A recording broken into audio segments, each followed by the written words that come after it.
my dear learners, for this course on Design of Machine Elements 1. In this module 3, we were discussing about design of shafts, keys and couplings. So far in our previous lectures, we have solved 3 important problems on design of shafts. Let us continue our discussion on design of shafts. The question bank is attached through the link provided in the description under this video. Can you use that link to get access to the question bank? For that question bank, we are discussing the solutions. Moving for problem number 4 of our discussion, which states that a solid shaft of length 1.8 meter between bearings rotates at 250 rpm in clockwise direction as seen from right side. A 20-degree involute spur gear B of 300 mm diameter is located at 150 mm to the left of right hand bearing. Two pulleys B and C are located at distances of 450 mm and 1200 mm respectively to the right of left hand bearings. Pulley B is 600 mm and pulley C is of 750 mm in diameter. The ratio of belt tensions for both the pulleys B and C is 2. A power of 29.5 kW is supplied to the gear D by another gear directly below it. At pulley B, a power of 18.5 kW is taken off by means of a belt drive inclined 60 degree to the horizontal below the shaft and behind it. The remaining power of 11 kW is taken up by at pulley C by a belt drive vertically below it. The allowable shear stress for shaft material is 40 megapascals. The combined shock and fatigue factors of torsion and bending are 1.5 and 2 respectively. Calculate the size of shaft, draw the bending moment and torque diagrams. So this is a given problem. In order to clearly understand this given problem, I should list out the data with space diagram. Let me draw the space diagram first, which gives us the clear indication of the problem. Moving for problem number 4 on design of shafts, we are looking at the shaft from right side. So if I look at the shaft from right side, I should draw it on left profile plane. This is because of the reason always we use first angle projection. So therefore, looking at the shaft from right side, I should draw it on left profile plane. So on the left profile plane, we'll draw the side view. Before that, let me draw the front view of the shaft, wherein which we have two bearings.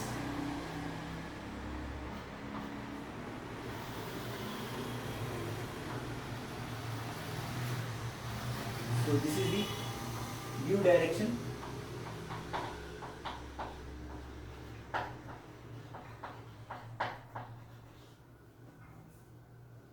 A solid shaft of length 1.8 meter is between the bearings, whose length is 1.8 meters. So therefore, in millimeters it will become 1800 millimeters.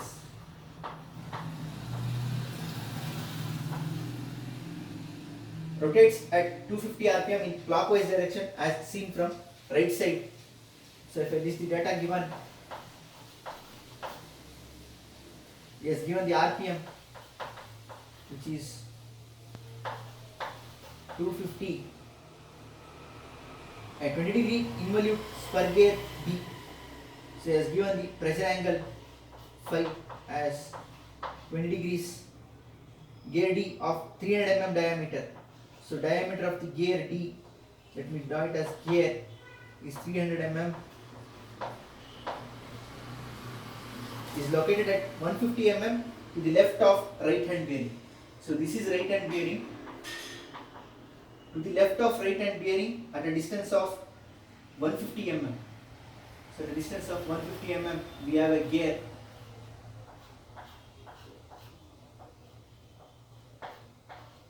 The distance is specified as 150. All dimensions are in millimeters. Two pulleys B and C are located at a distance of 450 mm and 1200 mm respectively to the right of left hand bearings. So to the right of left hand bearings, this is left hand bearing LBH. To the right of it at a distance of 450 mm and 200 mm. Let me take this as 450 and 1200.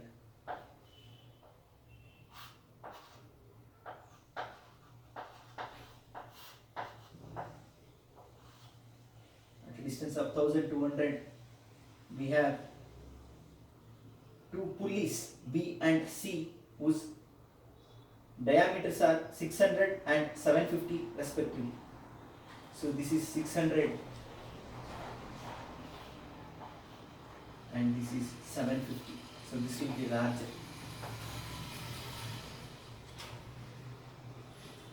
This is pulley C, this is pulley D, and this is pulley B, and this is pulley C, and we have gear D.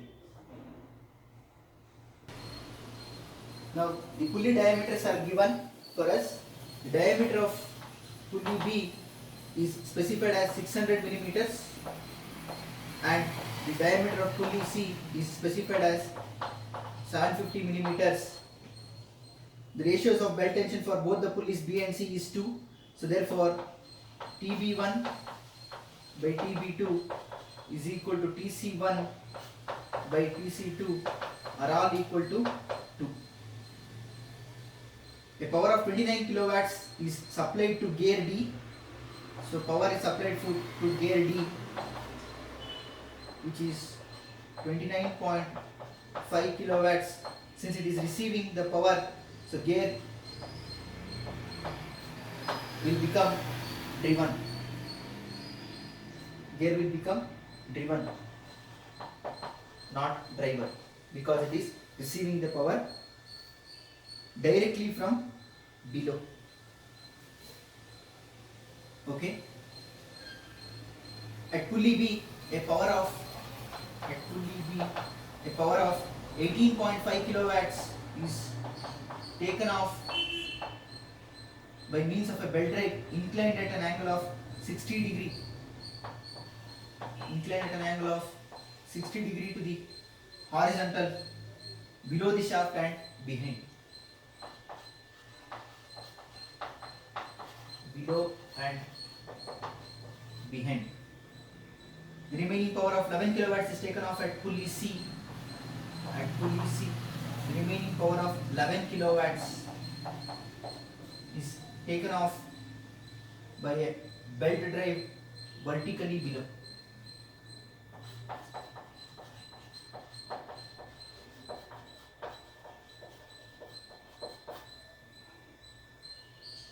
The allowable shear stress for the material is 40 megapascals.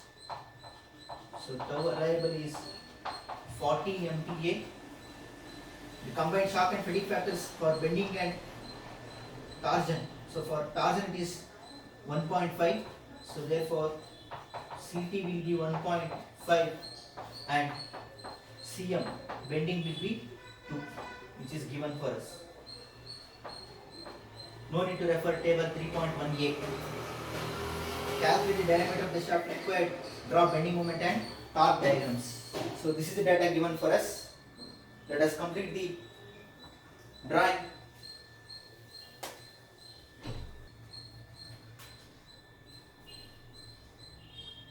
Now if I look at from right side, from the right hand bearing, the gear is driven because it is receiving power of 29.5 kilowatts vertically from below. So therefore gear is driven, not driver, and these two will become drivers because they are giving out the power. So coming for pulley C, it will give out power vertically below, whereas pulley B is giving out power at an angle of 60 degree, which is inclined to horizontal below and behind. So therefore if I look at from the right side, I can see gear D completely. I can see gear pulley C also, but pulley B will become invisible because the diameter of pulley C is 750. So pulley B will become invisible for me. So therefore if I draw the side view, I will have pulley C which is of larger diameter, and then we have pulley B which is invisible,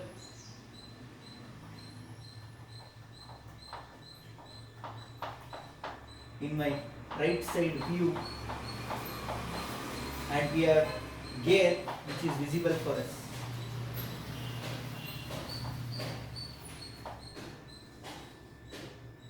Now coming for power receiving gear gear D is the driven, so therefore it is receiving the power vertically from below, and he states that when viewed from right side the shaft is rotating clockwise. Very important. The shaft is rotating clockwise. In our lecture 1 of this module 3 itself I have explained, for driver gear always the direction of tangential force will be in the direction of sense of rotation itself. Only for pinion the direction of tangential force will be in the direction opposite to the sense of rotation. But here we have driven gear, so therefore the direction of tangential force should be in the same direction as sense of rotation. So therefore, since this is driven, the direction should be in the direction of sense of rotation. Since it is receiving power from vertically below, so therefore this is the point of contact below. So therefore at that point I am showing it in the same direction as sense of rotation. This is because of the reason this is driven gear, not driver pinion. This is driven. So this will become Ft for the gear, and Fr always acts towards the center, which we have already discussed in our lecture 1 itself. Now coming for pulley B. So pulley B is giving out power with an inclination of 60 degree to the horizontal below and behind. So I am looking at the shaft on which we have a pulley B. So this is pulley B. It is giving out power to another pulley stationed behind it. So behind me, in a sense I am showing it with the chalk, and the inclination between this calculator, which is nothing but pulley B, and the chalk, which is nothing but the driven pulley, which is somewhere else, but this driver pulley B is on the shaft. The angle between these two is 60 degrees. Now I have taken the projection onto the left profile plane. Now to see this I should rotate. So if I rotate, the arrangement will be like this. So therefore we have a belt drive like this coming towards right side. So therefore I should show for pulley B as towards right side like this. Hope the concept is clear. So here I have the resultant, which is inclined at an angle of 60 degree to the horizontal. Whereas pulley C is giving out power vertically below, so therefore no need to worry for pulley C. I can show it vertically below. So this completes the side view.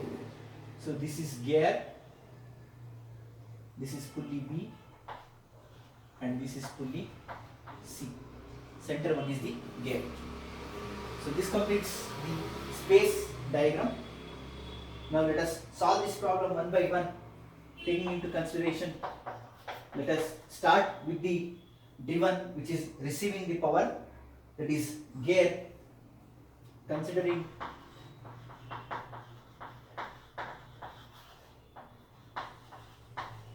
gear D, which is driven for us, which is receiving the power of 29.5 kilowatts vertically from below. So therefore, and he states that the shaft is rotating clockwise. So this is the shaft to be designed. So since it is a driven gear, we have forces acting like this, Ft and Fr. This is the shaft to be designed.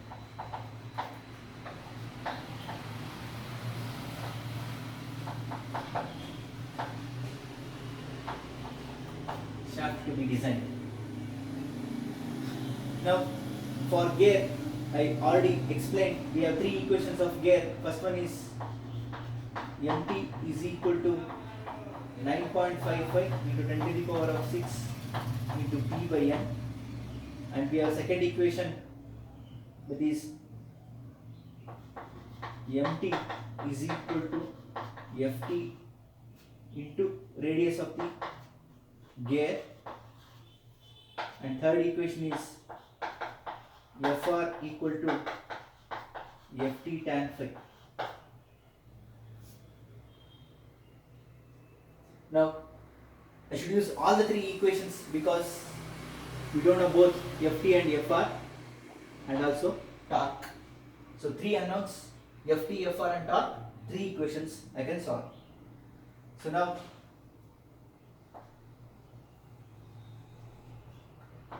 using the first equation I can find the torque. mt is equal to 9.55 into 10 to the power of 6. Power is given as 29.5 kilowatts divided by the speed is specified as 250 rpm. Note down, speed is always constant. So torque mt will be 9.55 into 10 to the power of 6 into power is 29.5, speed is 250 rpm. So torque to be transmitted is 11,26900 Newton millimeters. Now using the second equation I can find the value of ft. So therefore using the second equation I can find the value of ft as 11,26900 is equal to ft into radius of the gear. The diameter of the gear is 300 mm, so therefore radius will be 150. Therefore I will get the value of ft as 7512.67 newtons. Now use equation 3 to find the value of fr. So therefore fr is equal to, ft is known, 0.67 into tan of pressure angle is 20 degree. So therefore I will get the value of fr. So fr is into tan 20, which is turning out to be 2734.39 newtons. So this completes the calculation of all the forces of gear. Now if I observe total horizontal force and total vertical force, total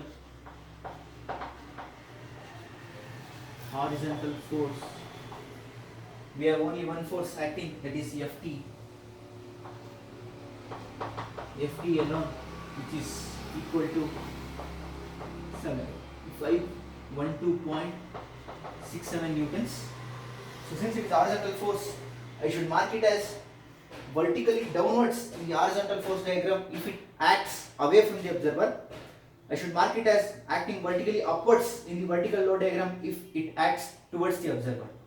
Now this is the view direction. If I view from here, ft is acting away from the observer, therefore I should mark it as vertically downwards in the horizontal force diagram. So therefore I should mark it as vertically downwards in horizontal force diagram. Now total vertical force, we have fr acting vertically upward, fr which is equal to 2734.39 newtons, which acts vertically upwards. So this completes the force on gear D. Now coming for the second part, that is pulley C.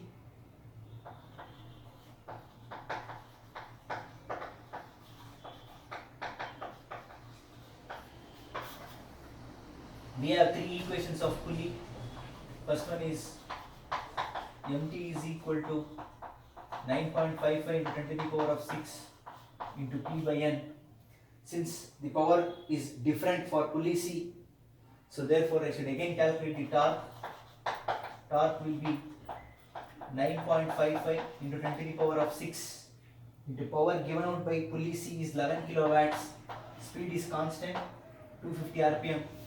So therefore torque of pulley C, this is torque of gear G, 9.55 10 to the power of 6 into power is 11 kilowatts divided by 250 rpm. The torque of pulley C is 420 200 Newton millimeters. So moving for second equation, that is T1 by T2 is equal to e power mu theta. Here we have Tc1 by Tc2 is equal to e power mu theta, instead of which he has given us the ratios of belt tension directly, which is equal to 2. So therefore I will get the equation as Tc1 minus 2 Tc2 is equal to 0. Take it as equation 1. Again use the third equation which we know, that is torque is also equal to Tc1 minus Tc2 into radius of pulley C. So therefore if I substitute, I will get Tc1 minus Tc2 is equal to torque is 420 200 divided by radius of pulley C. Diameter of pulley C is 750, so therefore radius will become 750 by 2. So I'll get the answer as 1120.53 newtons. Take it as equation 2. So solving equation 1 and 2,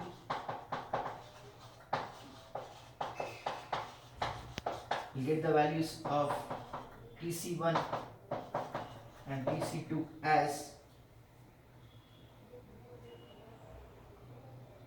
1 minus 2 0 1 minus 1 1120.53. Tc1 is 2241.06 meters. Tc2 is 1120.53 newtons. So therefore total horizontal force is 0.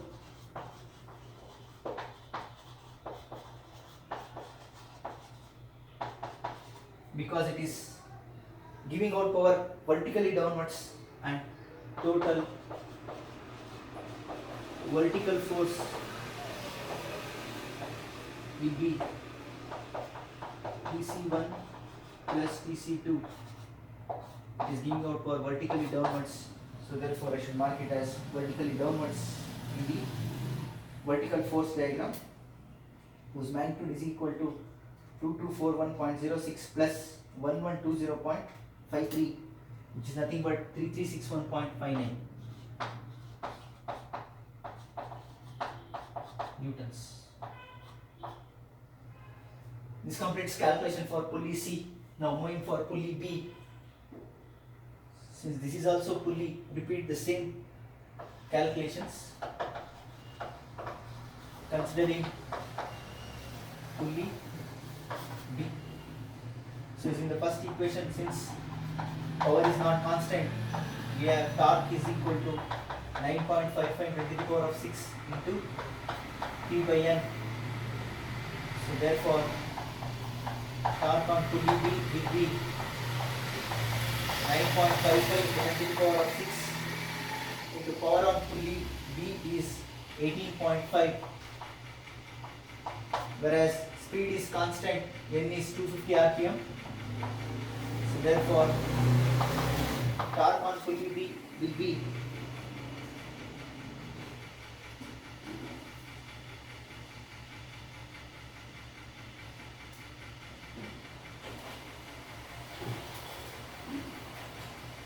706700 Newton millimeters.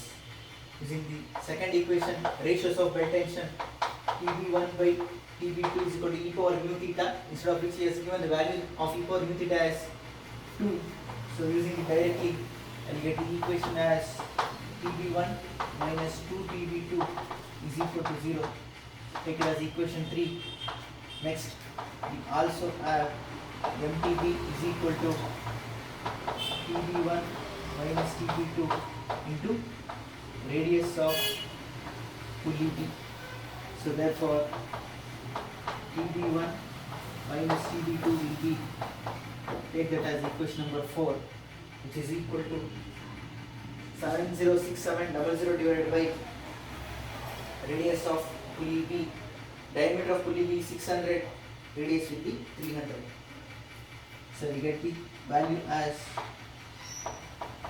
2355.67 newtons. So solving equation 3 and 4, I will get the value of TB1 and TB2 as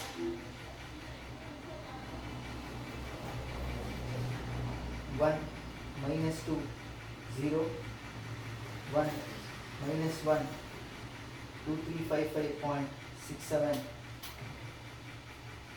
TB1 is 4711.34 newtons, whereas TB2 is 2355.67 newtons. But pulley B is transmitting power with an angle of 60-degree incline to the horizontal below and behind as shown. So therefore I will get the resultant as, so we have force acting 60 degree to the horizontal to the below. So therefore if I take the force, I have 60 degree like this. This is equal to TB1 plus TB2. Now I should resolve the force into horizontal and vertical. So if I resolve the force horizontal and vertical, vertically if I resolve, I will get the force as like this, vertically downwards, and horizontal also I will get towards right side.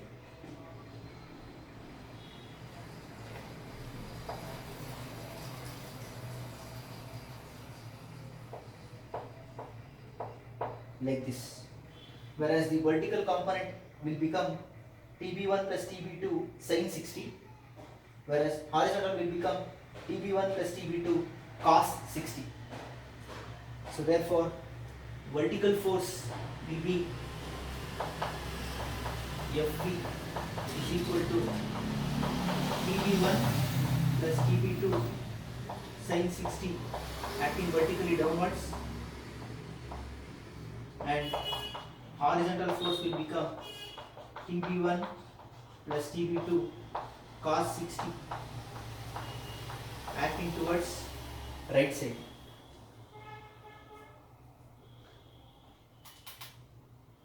That is 4711.34 plus 2355.67 into sin 60 will gives us vertical component which is acting downwards 6120.2 acting vertically downwards, and horizontal component will be cos 60 3533.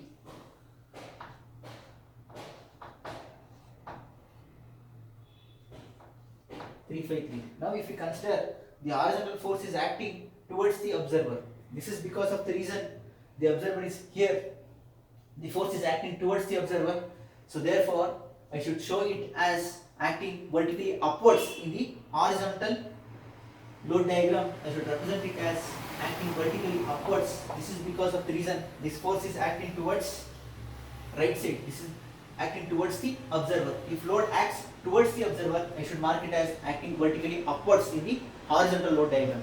If it acts away from the observer, which is in case of gear, I should mark it as acting vertically downwards in the horizontal load diagram. So this completes the magnitude and directions of all the loads. Let us shift it onto the diagram.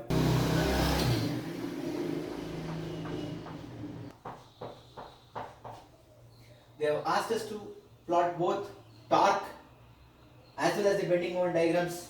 Since we know the torques, torque on gear, torque on pulley C and torque on pulley B. So let us plot the variation of torque also. So plot the torque diagram. We have received a torque of 11,26900 at gear and it is transmitting to pulley C. At pulley C we are giving out the torque and the torque reduces to 420,200.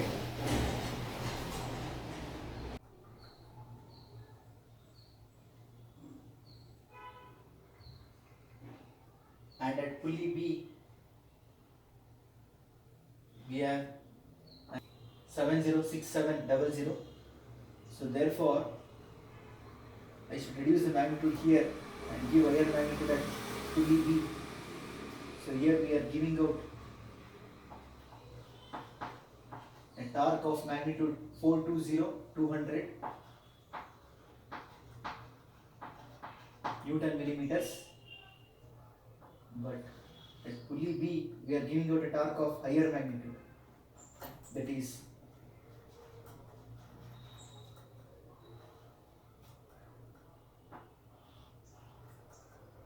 so this magnitude is higher, which is 706700. 706700. Adding these two, I am receiving, which is nothing but 11,26900. All these are in Newton millimeters. So shade this. So this represents the torque diagram.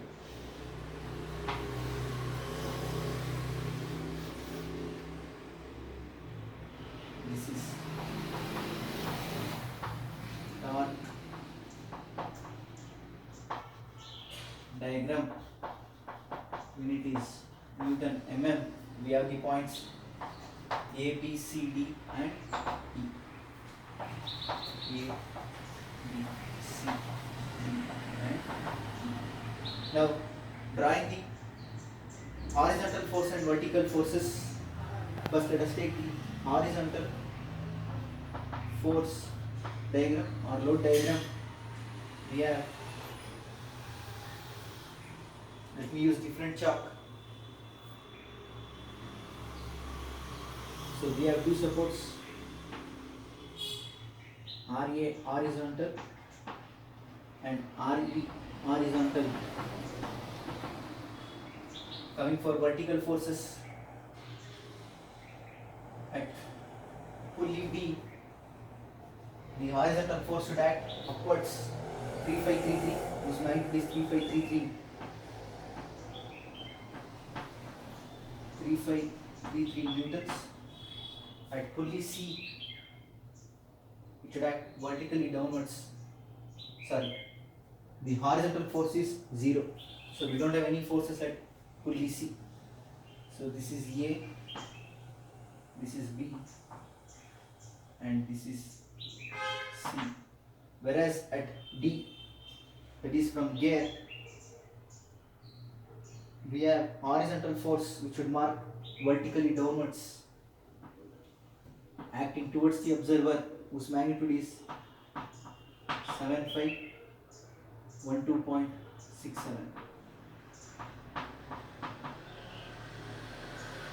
This completes horizontal force diagram.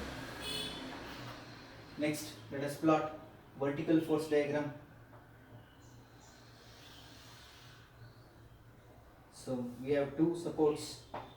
One is RA vertical, another one is RE vertical. Coming for vertical force, FR is acting vertically upwards at D, whose magnitude is 2734.4 newtons.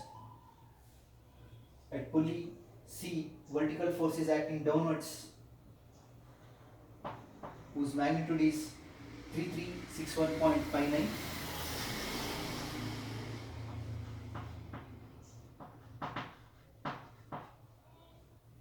And at pulley B, this vertically downwards, whose magnitude is 6120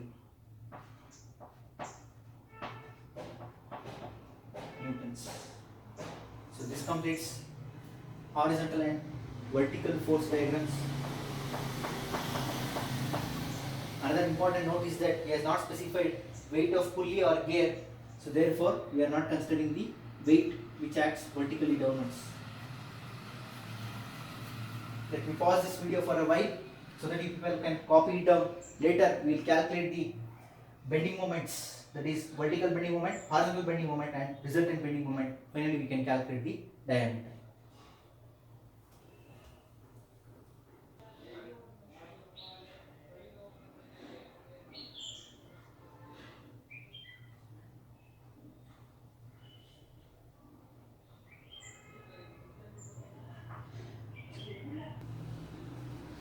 Now coming for calculation of vertical bending moment and horizontal bending moment, let us consider horizontal bending moment diagram first. If I consider horizontal bending moment from the horizontal force diagram, so first I should use summation of force acting should be equal to 0. So equating upward forces is equal to downward forces. We have RAH plus REH plus 3533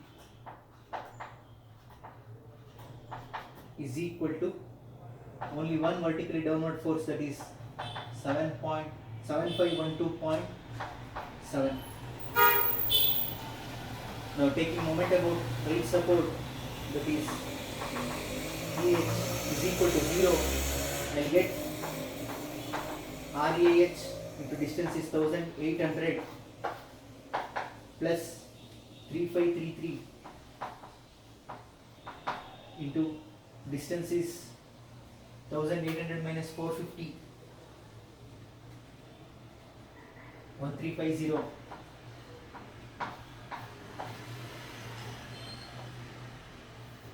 minus 7512.67 into distance is 150 is equal to 0. So therefore if I solve and get the value of RAH as, we get RAH as negative 2024 newtons. So therefore change the direction, change it to vertically downwards. Since I am getting RAH as negative, I should change its direction as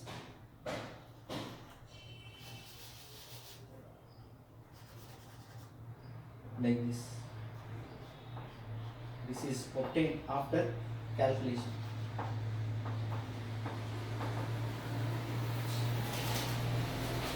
Substitute this in equation 1. I will get the value of REH as 7512.67 minus 3533. Since RH is negative, it will become positive plus 2024, which is equal to REH will become 600.3.67 newtons. So this will act vertically upwards only. Now this completes the forces. I know all the forces. I know the magnitude of RAH, REH and all other forces. So therefore I can calculate the bending moments. So moment about RAH horizontal will be 0. Coming for moment about B horizontal, which is nothing but, since it is negative, I will get counterclockwise moment. RAH into distance is already known, 450. So therefore I'll get the bending moment as minus 2024 into 450, which is nothing but minus 910800 Newton millimeters. Next, coming for MC horizontal. MC horizontal is RAH into the distance is 1200 plus at point B we have 3533 into the distance is 1200 minus 450, 750. So therefore I'll get the moment MCH as is equal to 220950 Newton millimeters. Moving for point B horizontal, we have RAH, the distance is 1800 minus 150, 1650 plus 3533 into distance is 1800 minus 450,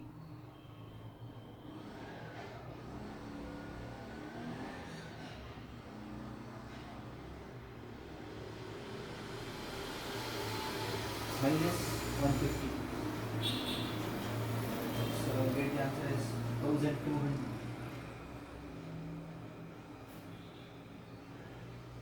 1200, correct. For point C, it is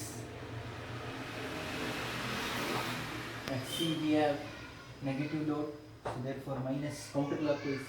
So we don't have any force at all at point C. So therefore that's it. We don't have any force at point C.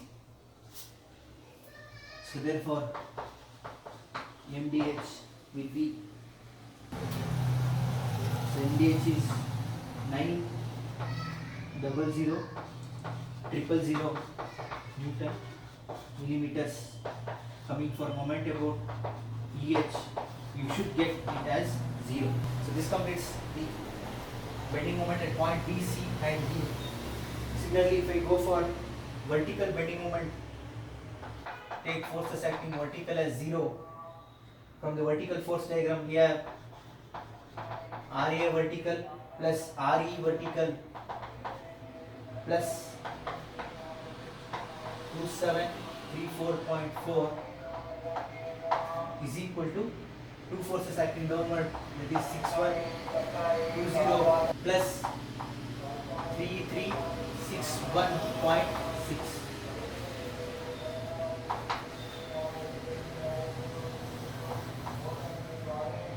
Now take moment about right support as 0, that is moment about RE vertical as 0. If I take RE vertical as 0, I will get RA vertical into 1800 minus 6120 into 1350 minus 3361.6 into distance will be 1800 minus 1200, 600 plus 2734 into 150. This is equal to 0. So if I calculate, I will get RA vertical as RA vertical will be 5482.69 newtons. So resubstituting RA vertical here, I will get RE vertical as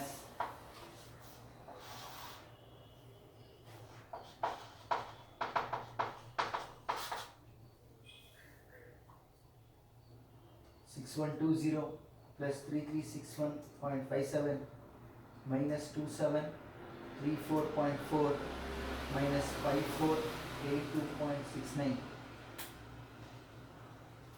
So RE vertical will be 1264.48 newtons. So now I have calculated all the values of forces in vertical force diagram. Now I can calculate the bending moments. So coming for moment about A vertical will be 0. Moment about B vertical will be RA vertical into distance is 450, which will be equal to 5482.69 into 450, which is 2467210.5 Newton millimeters. Moment about C vertical is RA vertical into 1200 minus counterclockwise 6120 into distance is 1200 minus 450, 750.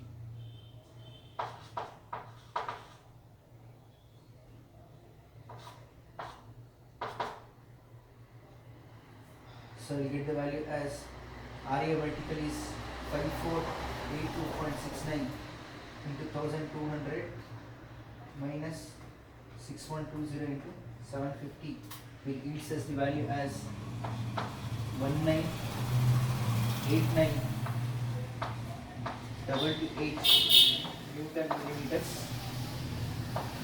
Moment about V vertical will be RA vertical into 1800 minus 150 is 1650 minus 6120 into distance is 1200. Again we have 3361.59 minus 3361.59 into distance is 1800 minus 1200 minus 450. Distance is 450. This will be RA vertical is 5482.69 into 1650 minus 6120 into 1200 minus 3361.59 into 450, which yields us the value as 1897.23 Newton millimeters. And finally, ME vertical should be equal to 0 if we calculate. So we have calculated all the bending moments. Finally, let us calculate the resultant bending moment.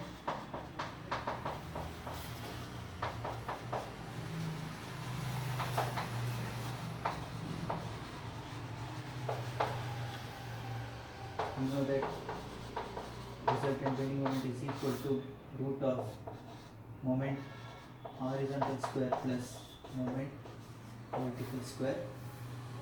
So therefore, moment about A is 0. Moment about B is square root of minus 910800 square plus 2467210.5 square. That is 2629958.99. I can take it as 9 Newton millimeter. Moment about C is 220950 square plus 1989228 square,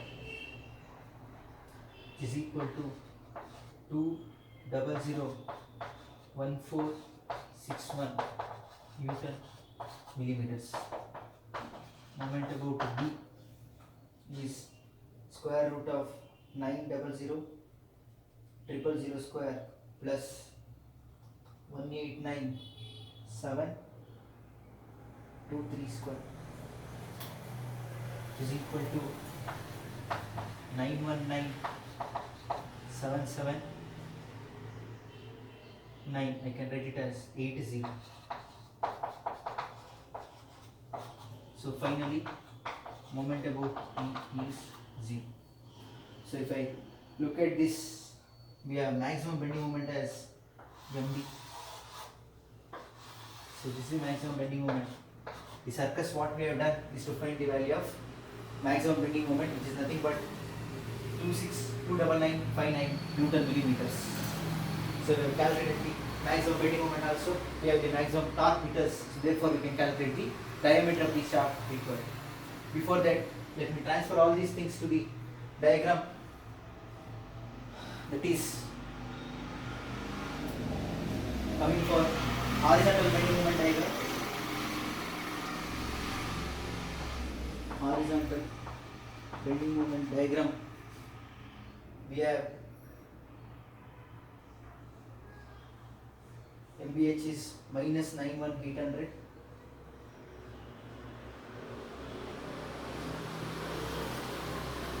Minus 910800. Next we have 220950.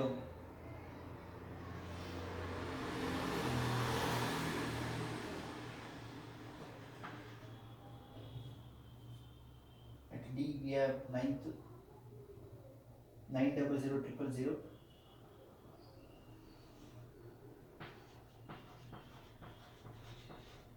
And finally we are moving to 0.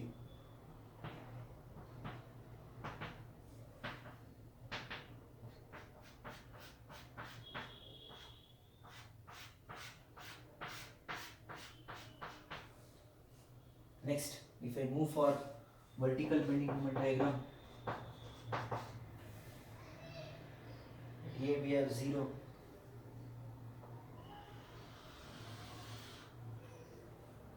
At point B, it is 2467210.5.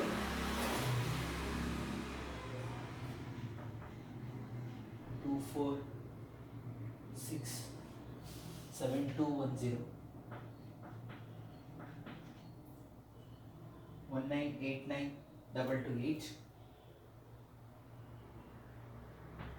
1989228. Next we have 189722.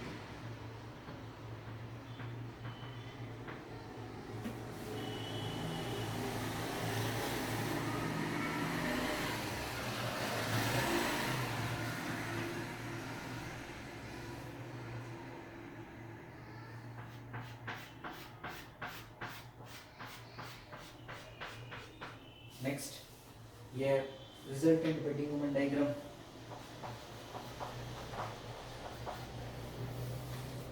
The resultant bending moment diagram will be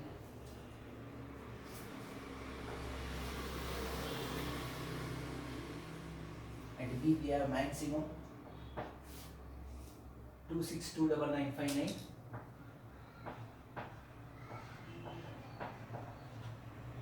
Then we have 2001461. And finally we have 919780. So if I join, I'll get the variation like this.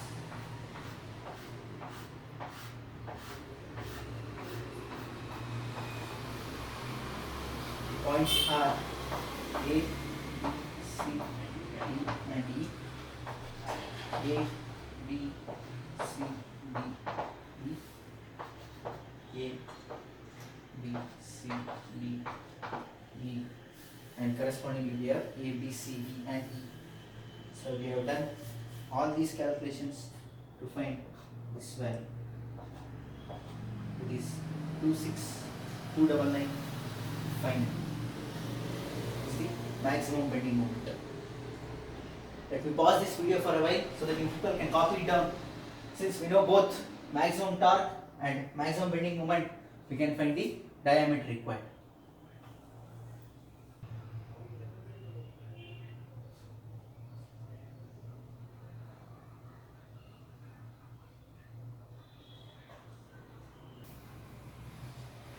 Now finally, calculating the diameter by knowing the maximum torque and maximum bending moment, we can solve. The maximum torque is 1126,900 Newton millimeters and maximum bending moment is 26,299,59 Newton millimeters. So now, since he has given tau allowable, I should use from maximum shear stress theory.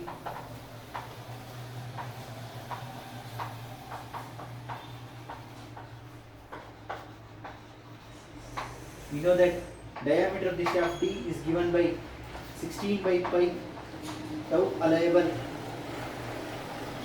into square root of